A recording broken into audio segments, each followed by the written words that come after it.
Hi, I'm Felicia Brenoe with feliciasworld.com, and I'm here at Quilt Week, and I want to show you a little tip for paper piecing. I have been teaching today these really fun log cabin blocks, and so we're doing paper piecing.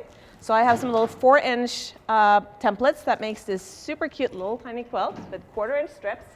And we've also been talking about making bigger blocks, 7-inch blocks with 1/2-inch strips using these templates.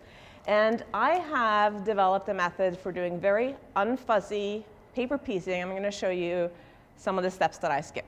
So paper piecing has a reputation for being a little fuzzy, and the word I've been hearing in class this morning is persnickety. And I don't like persnickety, so we're going to do paper piecing without being persnickety. Log cabin is great for paper piecing because it makes your logs completely accurate. All you're doing is sewing on a line. So I'm going to show you on the sewing machine how I do them, and then I'm also going to show you how we don't worry about our 1/4-inch seam allowances. So I have a little piece of fabric. I've started this block. These are going to be really tiny. I'm going to put this little piece down, and I'm going to fasten it with a pin so it doesn't move around too much. I'm going to turn this over and sew my first seam. And I'm sewing a little bit slower now because I was having the settings on low. Normally this goes a lot faster when I'm at home. Okay.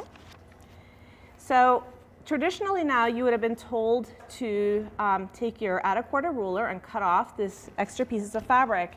But what I'm finding, having made a lot of these quilts at this point, is that this will never show up. It will add a little bit of bulk to your quilt. So I don't find that there's a reason to get up and rotary cut the back seam allowances at this point.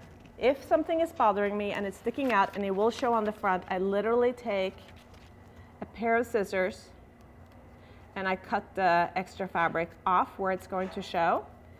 And then I finger press or iron, and then I actually just put on my next piece. And I'm gonna do a colored piece next just to kind of show you. And I will cut that to length. And I always make scrappy quilts, so I just cut my pieces to length as I work. I place it roughly where it's going to be. Pin it, turn it, and then I'm going to sew my next seam.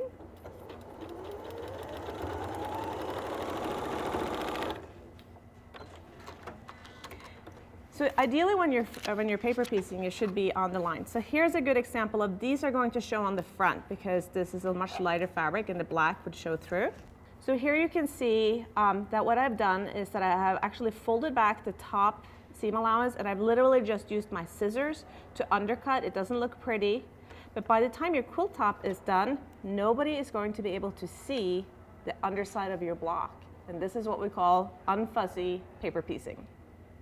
Thank you for watching. I'm Felicia Brenoe with feliciasworld.com, and I will see you at the next Quilt Week.